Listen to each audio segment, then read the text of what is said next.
On est en direct. En plus, j'ai dû faire 167 heures de train, 50 heures de bâton, 8000 heures d'avion pour arriver. C'est 3 lacs et 2 montagnes. J'ai traversé 3 lacs, c'est quand même assez fou. Pour arriver à Lille, dans cette très belle ville. Quand on fait des études d'histoire de l'art et quand j'étais à l'école du Louvre, c'est connu pour être la plus belle collection de beaux-arts en dehors de Paris. Thomas Dezer, merci beaucoup. Tu peux venir. Bonjour, salut Philippe, Bonjour, salut Rayou. Oui, on s'est vu juste avant.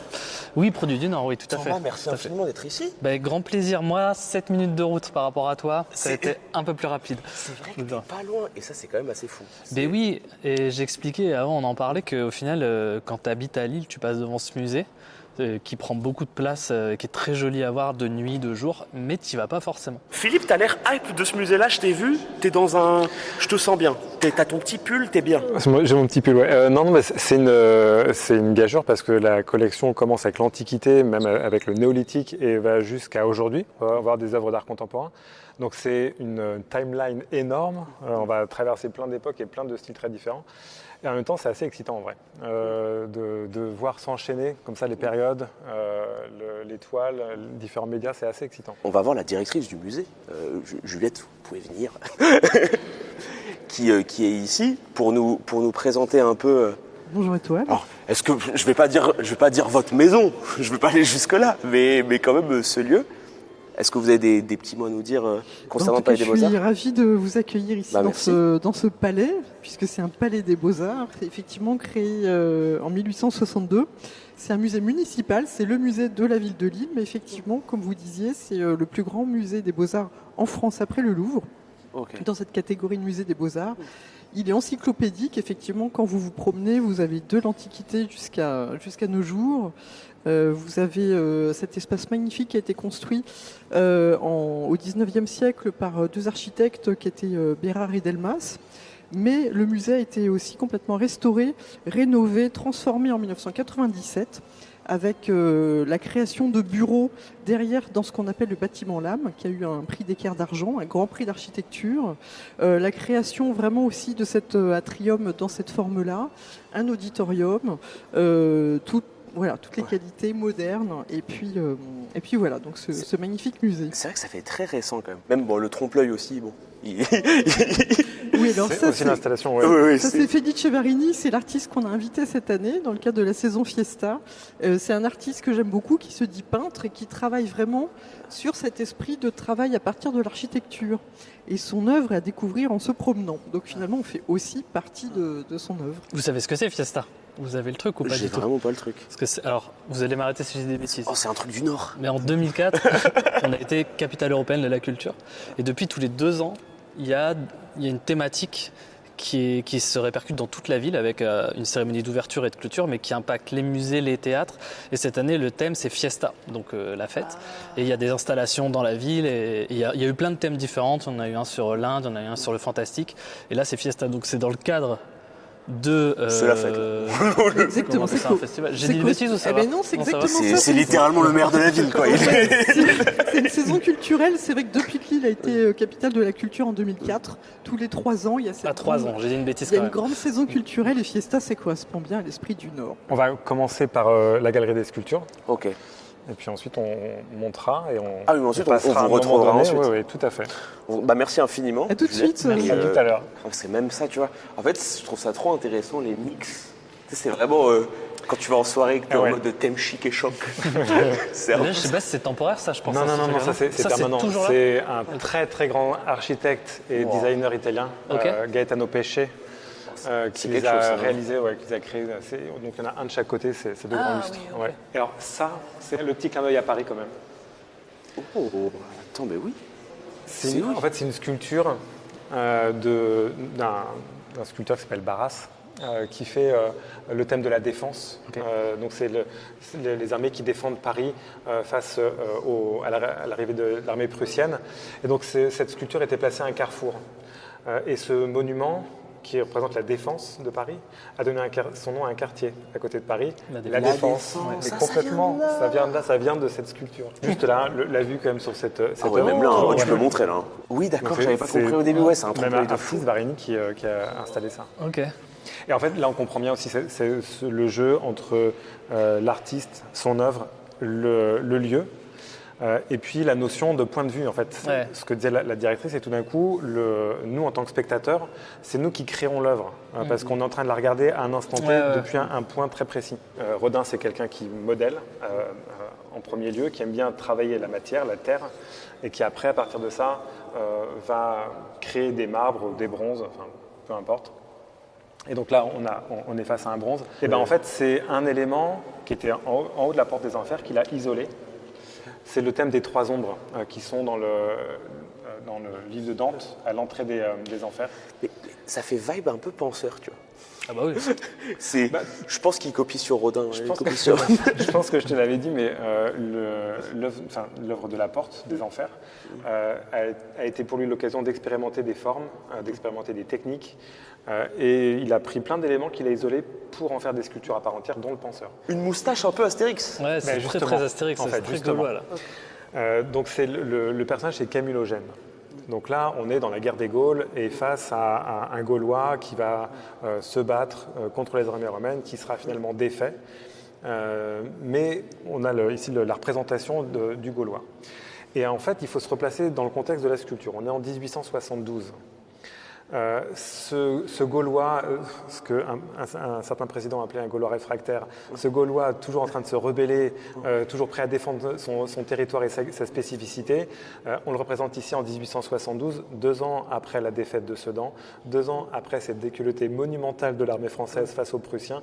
Et c'est pour expliquer en fait pourquoi les Gaulois deviennent si importants dans le mythe français, c'est que tout d'un coup les Gaulois ils incarnent ça, cette résistance permanente des Français. Le Gaulois, ça reste dans l'image le barbare, celui auquel Rome s'oppose parce que le Gaulois c'est celui qui n'est pas civilisé. Ouais. Et même dans sa représentation, c'est une déconstruction du langage classique, c'est que là il a une moustache effectivement. On peut trouver des personnages barbus dans les représentations gréco-romaines, mais c'est souvent, par exemple, on a les fleuves on les représente barbus parce qu'ils étaient là avant les hommes, les fleuves. Donc on leur met une barbe pour montrer qu'ils sont plus anciens que la civilisation. Ici, on lui met une moustache pour montrer son côté barbare. Ce qui est très gracieux, sinon. Je veux dire. Oui, il a des poils. Et ça, c'est pas. Et ça, on ne le verra jamais dans la sculpture sculpture gréco-romaine. Ouais, mais du coup, ça veut dire, attends, si je comprends bien tout ce qu'on dit, c'est que ce qui se passe là, c'est que l'image qu'on se fait du Gaulois aujourd'hui, elle est due notamment à ce genre de représentation qu'on a fait après. Exactement. Comme c'est fou quand même. Les dinosaures et Steven Spielberg. Parce que, par exemple, on sait que les Gaulois étaient plutôt portaient pas spécialement la barbe en fait. Ouais. Ils se rasaient. Donc c'est pas du tout c'est à rebours de ce qu'on connaît archéologiquement aujourd'hui. En fait, on peut se faire vomir dans le cerveau avec l'art sur tellement de représentations. Ce que je te disais, en vrai, Philippe, je parle du domaine que moi je connais parce que là je suis complètement mais on sait très bien que les dinosaures faits par Spielberg dans Jurassic Park nous ont donné une image, notamment des Vélociraptors, qui est complètement fausse. Alors, je dirais, je pense que Spielberg n'a pas d'autre choix que de nous présenter un dinosaure tel que nous on se le représente depuis le 19e siècle, parce qu'on est trop marqué par ses premières représentations. Mais il a confirmé le truc. Oui, c'est ça, il n'a pas cherché à corriger des erreurs historiques. Bon, là, tout le jeu, c'est de tourner autour. En fait, alors, c'est une œuvre qui a été faite à partir de celle qui est au Louvre, mais qui a eu un type de représentation qui est très connu à l'époque des Romains. Celui du Louvre, c'est une œuvre antique qui a été trouvée dans les thermes de Dioclétien, qui sont les plus grands thermes, les plus grands bains romains de Rome. Hermaphrodite, on est d'accord, c'est les deux genres. Oui. Et du coup, si tu tournes. Ah oui. Ah. Ouais. Elle a un Zinedine Zizi. C'est ça. Et du coup, c'est fou de se dire qu'il y avait cette vision, parce que du coup, il y a des gens maintenant en 2025 qui sont transphobes et qui captent pas ça. Ouais. Je me dis, ça, il y a... Non, mais surtout, en fait... il y a 6000 ans. Et surtout, c'est très inscrit dans la pensée platonicienne de l'idéal, enfin de la perfection, de qu'est-ce qui est une chose parfaite. Okay. Et pour Platon, il y a toute une... il faut lire le Timée, qui est un peu son texte phare, qui explique toute sa pensée, où il explique comment le démiurge, une sorte de divinité supérieure, crée l'univers. Et pour lui, et ça il l'a expliqué dans le banquet, l'homme et la femme proviennent d'une même sphère qui a été coupée en deux, c'est les deux moitiés d'orange. Et donc on est tous, hommes et femmes, nés de la même forme parfaite. Et donc la perfection serait la reconnexion du masculin au féminin. Et donc c'est pour ça que l'hermaphrodite va devenir un thème majeur de la sculpture, parce que c'est cette recréation de la perfection. Et tu sais étymologiquement pourquoi hermaphrodite? Peut-être que je suis... Oui, c'est Hermès Aphrodite. Ouais, c'est ça, c'est une créature à qui Zeus a donné les deux genres, parce qu'il est né effectivement de Hermès et Aphrodite. Oh my god! Ah ouais, ça je la connais ça, je m'en souviens un peu.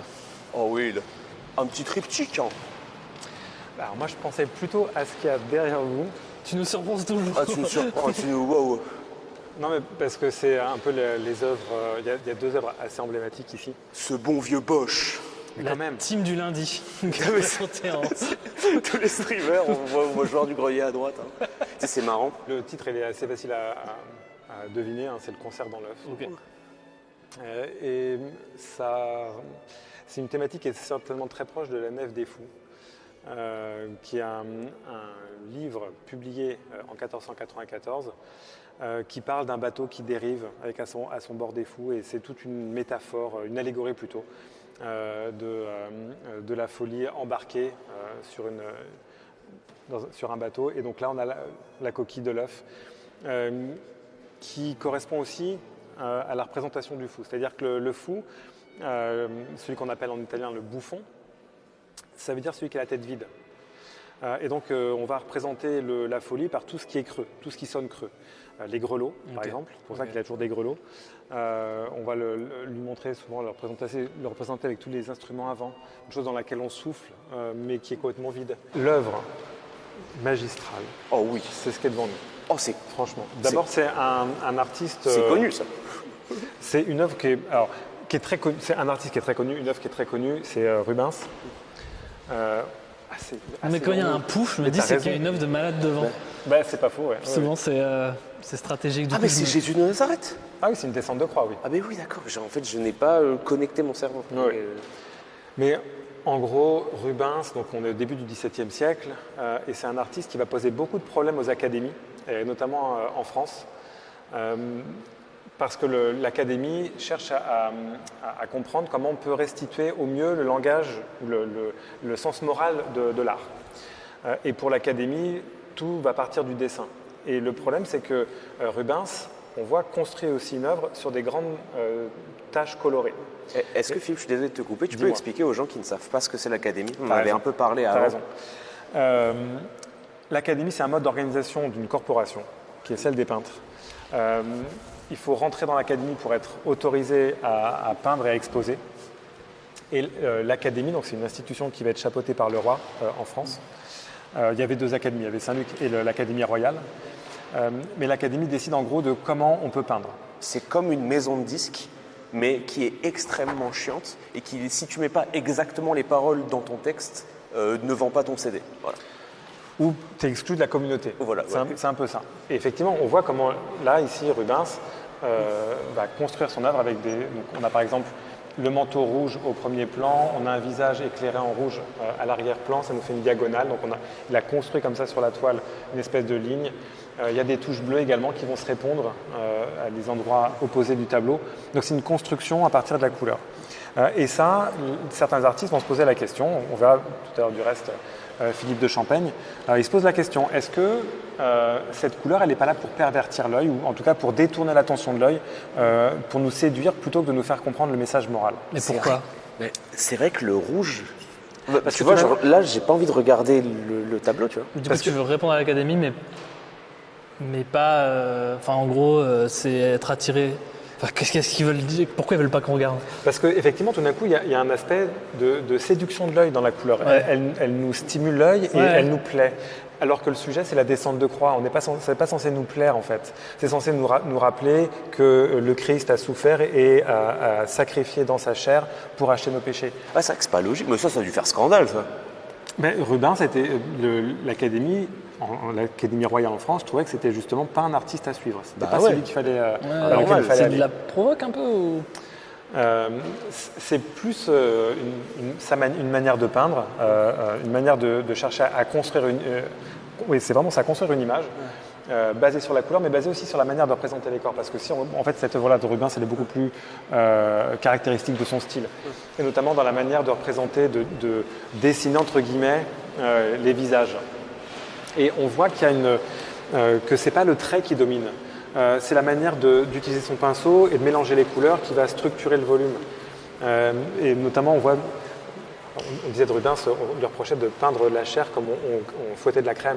Ouais. Il y a ce côté très vivant de la matière elle-même. On vient de voir une descente de croix par Rubens. Ici, c'est Van Dyck qui va venir dans son atelier pour se former. Et c'est intéressant de voir sa version à lui. C'est intéressant parce qu'on retrouve les mêmes couleurs, jaune, rouge, bleu, mais pas disposées de la même façon. La toile n'est pas structurée par la couleur, elle est structurée par des grandes lignes, justement. On a évidemment la croix du Christ, il est encore sur la croix, donc il n'y a pas justement tout le mouvement de la descente de la croix. Mais par contre, il a gardé quand même de Rubens une manière de peindre les corps, une manière de peindre la chair, la matière. Oh, je le connais, lui. Bah, ça, c'est sûr. Je suis sûr que oui. Monnoyer ? Jean-Baptiste. Oui. Oui, JB. Je me demande s'il n'est pas né à Lille d'ailleurs. Il est né à Lille. C'est ça, hein ? Oui. Tout d'un coup, j'ai une fulgurance. Ouais, il est mort à Londres. Il est né à Lille. Question pour un champion. Je pourrais te dire que c'est parce que je l'ai vu dans un musée. Qu'est-ce que tu sais sur Monnoyer alors ? Fleur. Ça, par contre, vraiment, c'est en mode fleur Monnoyer. C'est vraiment comme ça. Fleur artiste pour Monnoyer. Ouais, vraiment. C'était mot code. Genre, ça se ressent. Et même, tu vois, quand je le vois sur Google, je m'emmerde. Quand je le vois dans la vraie vie, je le trouve beau. La fleur, ça paraît un sujet assez banal. Ouais. En l'occurrence, c'est une façon de montrer aussi le pouvoir d'un roi qui fait venir des fleurs d'extrêmement loin. Parce qu'à l'époque de Louis XIV, qui est le pays exportateur de fleurs ? C'est nous. Non, la Hollande, la Turquie. L'Empire ottoman. Ouais. Les œillets, les anémones, c'est des fleurs orientales qui sont envoyées vers l'Europe par l'Empire ottoman. Le problème chez nous en France, c'est que ce n'est pas le même climat. Donc Louis XIV va acheter des terrains pour acclimater les fleurs avant qu'elles arrivent à Versailles. Et c'est vrai qu'à l'époque, le fait d'exporter et de ramener des choses d'autres pays, c'était le pouvoir. Ce qui connecte le pouvoir à l'ailleurs, c'est ce qui le rend supérieur au reste de la société. Ouais. C'est-à-dire que le commun des Français n'avait jamais vu de fleurs exotiques, n'avait même pas conscience qu'elles existaient. Le roi, lui, non seulement il le sait, mais en plus il en a. Chez lui, ok. Ça va être complètement personnel, mais tant pis, j'assume. Oh, c'est perso, ce tableau, ça. Ouais. Parce que tu l'aimes ? Tu dis que c'est complètement personnel ? Ouais, complètement. C'est Versailles, ça ? Il y a un côté Versailles. C'est un artiste du Nord, des Flandres, du Pays-Bas. Je ne sais pas si on est déjà passé dans les Pays-Bas à ce moment-là, mais qui est-ce ? En gros, Sustris. Oh, l'envers ? Oui. Oh là là. Voilà. Lui, il va à Venise. Et ça va nourrir aussi sa peinture. Par exemple, le personnage qui le représente là, la Marie-Madeleine, c'est une courtisane vénitienne. Elle est habillée à la mode vénitienne.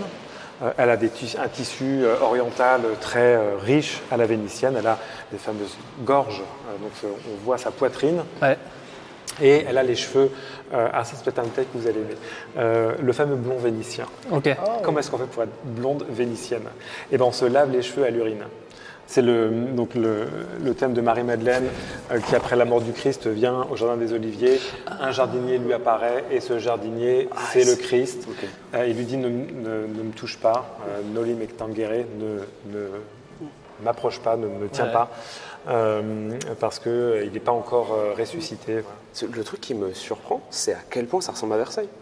Mais oui, alors justement, c'est là que j'allais en venir, c'est pour ça que j'aime bien ce tableau. Ouais. C'est qu'il y a un texte fondateur qui s'appelle Le Songe de Polyphile, qui est une forme de voyage initiatique d'un homme qui rêve d'une femme et qui veut l'atteindre. Et il va en rêve jusqu'à Cythère, qui est l'île où serait née Aphrodite.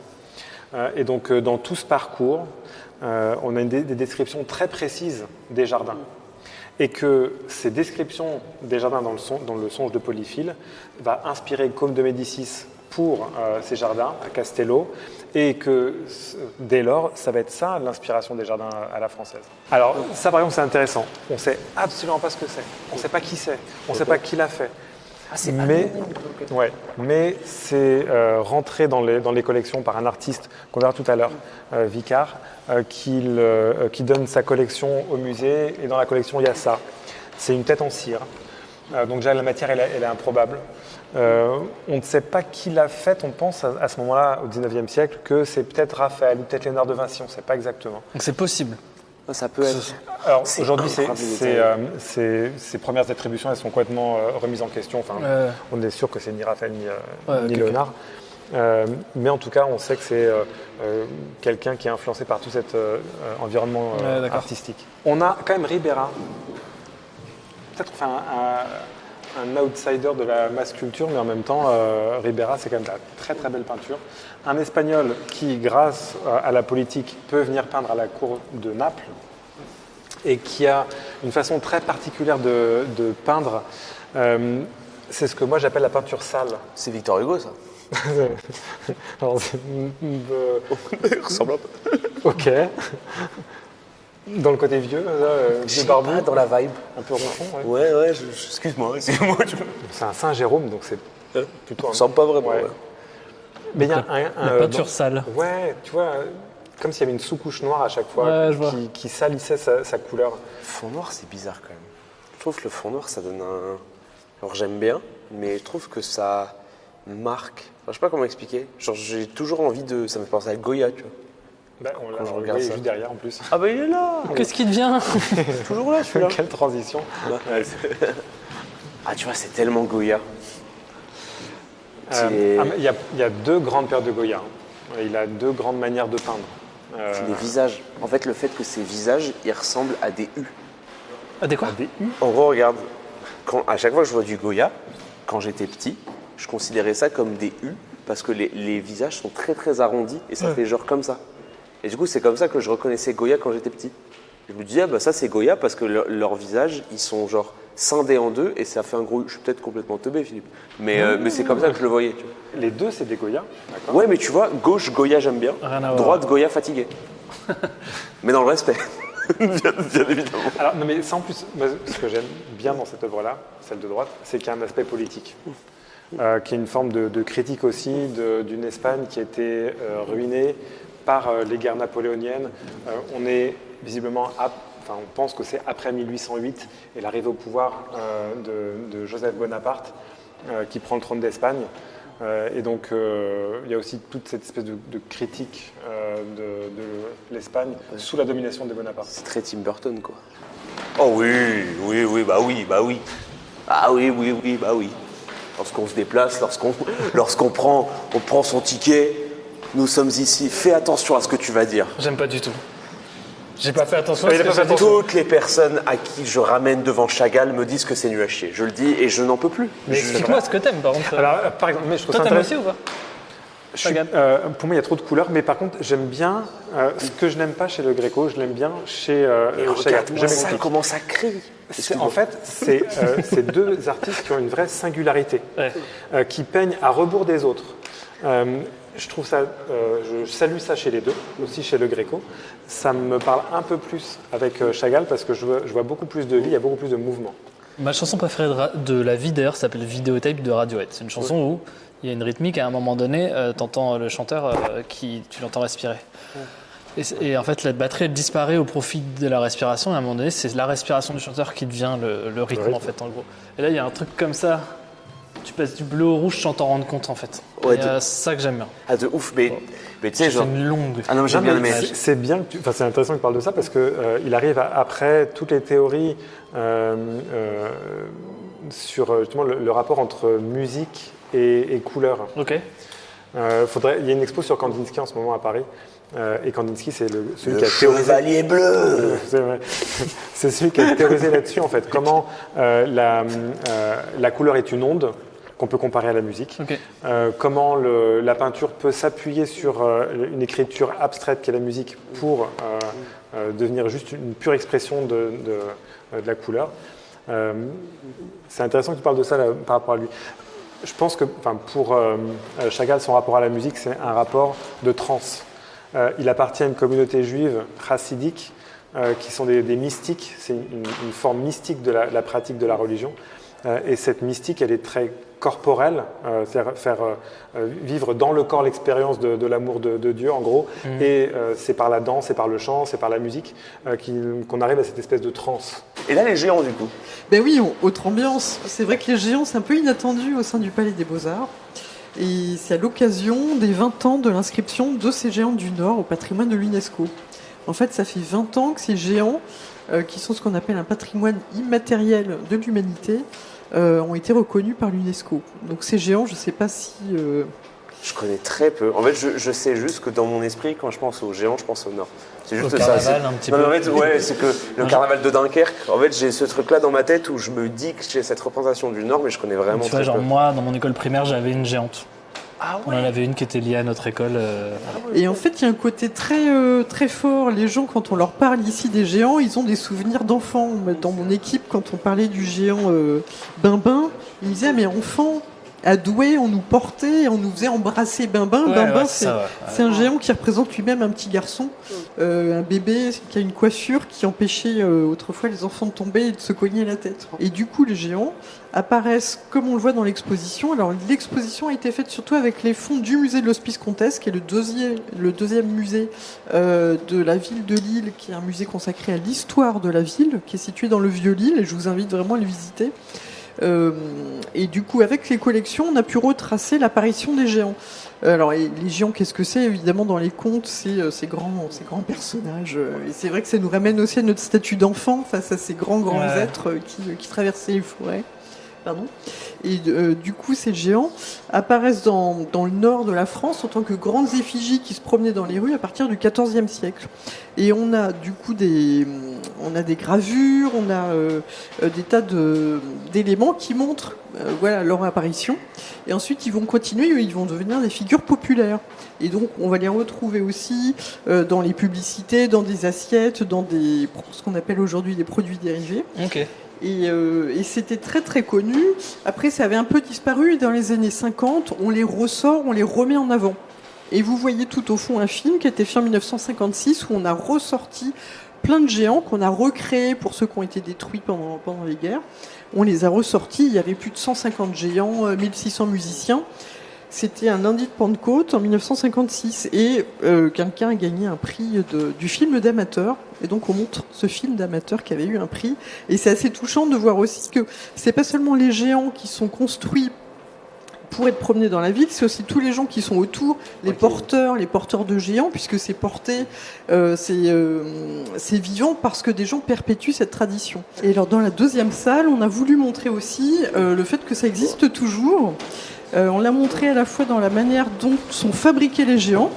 Et donc il y a Dorian Demarque, qui est un facteur de géants, qui nous a prêté à la fois un corps de géants en osier, parce qu'en fait les géants étaient portés, et donc le corps devait être léger. Donc l'osier, ça permet vraiment d'être le plus léger possible. Et la tête, là on montre comment est construite une tête de géant. On m'a toujours effrayé, moi. Donc au début il y a cette sculpture en terre, puis le moule, et à la fin voilà, il y a cette tête en papier mâché qui peut être énorme. Et donc on met la tête sur ce corps. Et vous pouvez c'est assez léger, non? On est d'accord? En général, c'est assez léger. Vous pouvez tenter vous-même de rentrer dans ce corps, parce que c'est vous. Je vais rentrer. Ah, j'ai le droit? Exactement. Parce qu'ils disent ne pas franchir, mais donc je vais... Ouais, mais... Le musée est fermé aussi. Hein. Je fais attention. Ah ouais. Alors, tu peux le soulever, c'est ça?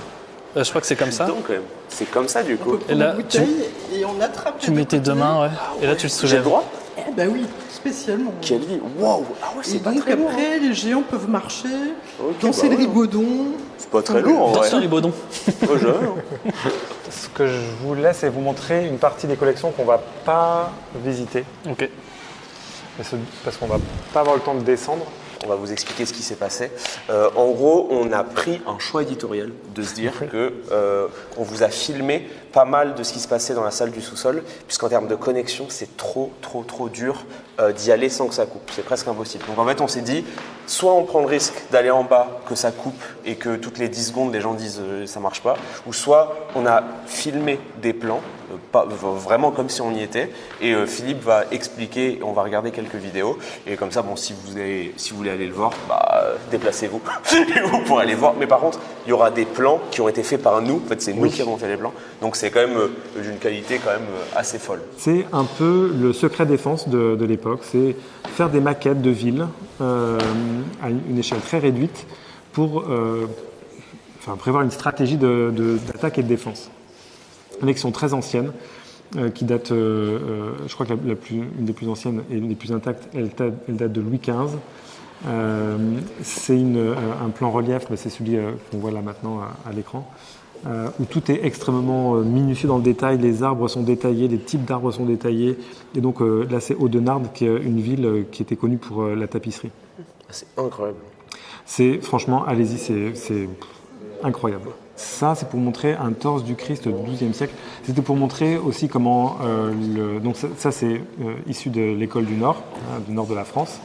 Et c'était pour vous montrer comment, finalement, ici, en région, on est connecté aux problématiques du XIIe siècle, à savoir comment on représente le Christ.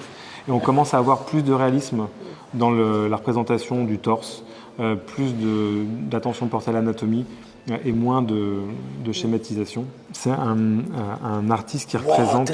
Ouais, c'est un triptyque.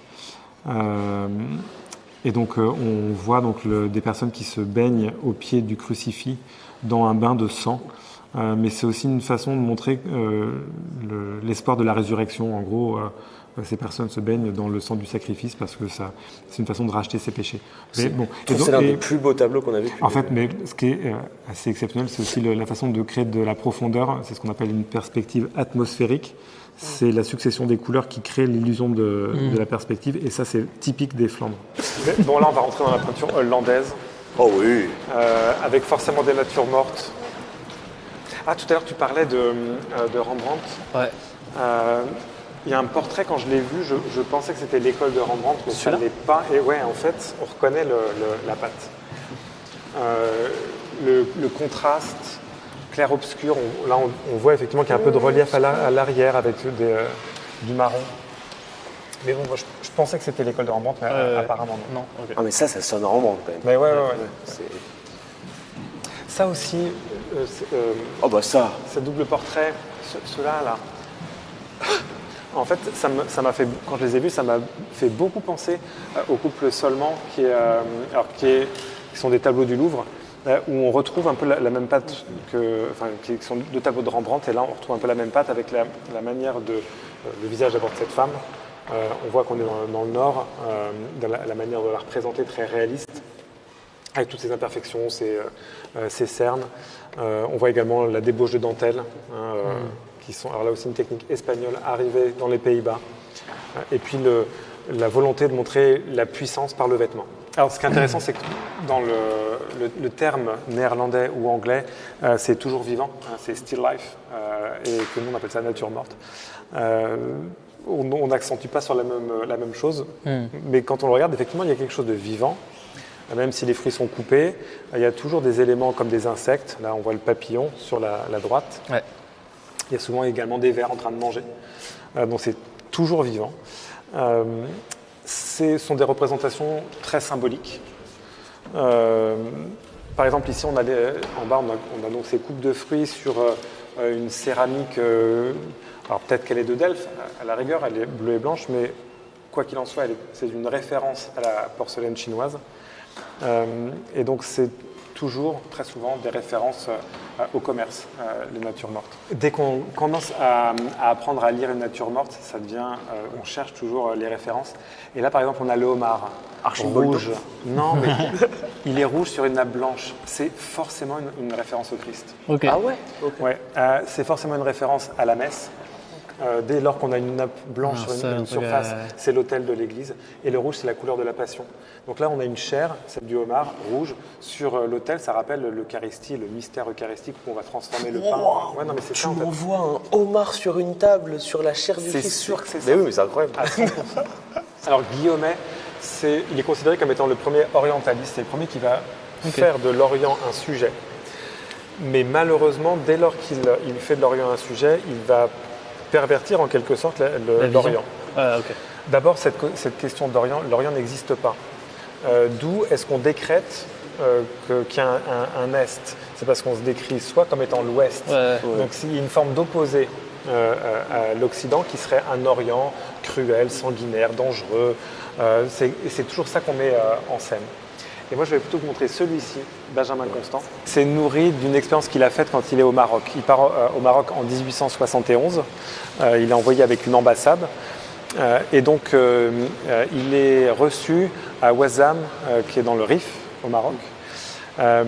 Le shérif de la ville leur ouvre les portes de sa maison et lui, il fait un peu semblant de se perdre dans la maison et arrive dans un quartier où il surprend des femmes.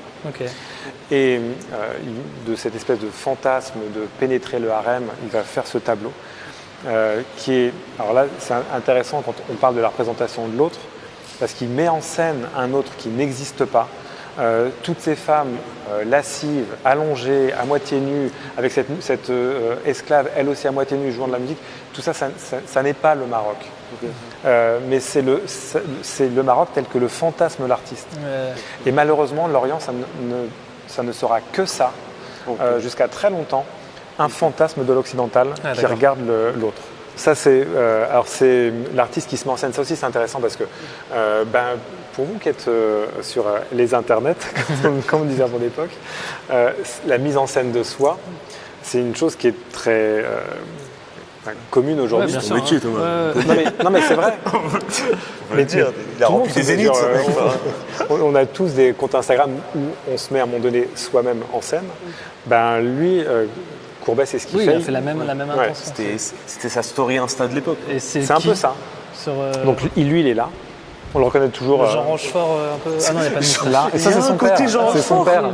Il est là, ouais. Jean Rochefort, là. Il y a un côté. Ça veut dire, il s'est dit, tiens, je vais montrer que moi j'ai des potes, que socialement ça va, et qu'en même temps on réfléchit ensemble et que le déjeuner était plutôt sympa, et donc il y en a un qui prend son violon, l'autre qui fume sa pipe, et c'est un instantané. Pour ça, on peut comparer à Instagram. Instagram à mort, je suis d'accord avec toi. Alors ça, c'est magnifique. Ça, c'est étonnant. Ça, c'est vraiment magnifique. Je dirais même pas que c'est étonnant. Moi, quand j'ai vu ça, j'étais très, très surpris. C'est donc un manteau de cheminée en 154 morceaux de céramique d'un Russe qui s'appelle Vroubel, qui représente une légende ukrainienne. De Mikhail, alors l'autre je ne sais plus comment il s'appelle, Volga. C'est Volga et Mikula, c'est ça les deux personnages. Et donc Mikula, c'est un peu, finalement ça rejoint un peu ce qu'on vient de voir sur les gens, exactement. Oui, de ouf. Oui. Le rustre paysan et le chevalier, mais le rustre paysan se trouve être plus fort. Et donc, c'est toute l'histoire de cette légende. Magnifique. Ça, je trouve ça incroyable. En vrai, oui. Parce que quand tu connais l'histoire du rapport de Monet à Londres... Mais est-ce qu'à l'image, on ressent la même chose que lorsqu'on est devant? Je sais pas, parce que quand tu es devant, tu vois toutes les nuances de bleu et de vert pour créer l'ombre. Ouais. Il y a un truc quand même. Monet, pendant le siège de Paris, lors de la guerre franco-prussienne en 1870, quitte Paris et vient à Londres. C'est pas le seul, beaucoup d'artistes vont à Londres, des marchands d'art également vont à Londres, c'est le cas de Durand-Ruel. Donc il va passer quelques mois à Londres et recommencer à peindre et se reconstituer un marché. La guerre se finit, il revient à Paris, il va donc ensuite se lancer dans l'aventure impressionniste. Et puis en 1900-1901, il revient à Londres. Je crois qu'il va faire 3 séjours à Londres entre 1899 et 1904. C'est l'occasion pour Monet, à partir des années 1890, de revenir sur des lieux qu'il a déjà visités. Il revient sur plein de lieux qu'il a déjà peints et en fait, il confronte le réel à son souvenir. C'est en ça qu'il est assez génial, Monet, quand même. Et là, on va rentrer dans le moment où le chat va être insupportable et c'est super. Mais je comprends pas, c'est juste de la couleur. moi, je suis avec eux. Mais oui, je sais, mais moi, j'aime trop ça. C'est pour montrer aussi des fonds d'art contemporain de Lille Métropole. Et puis, Martin Barré, il est nantais. Il était nantais. C'était aussi une façon de faire un parallèle avec une exposition qui a lieu en ce moment à Paris, à la Fondation Pinault, qui est l'exposition minimale.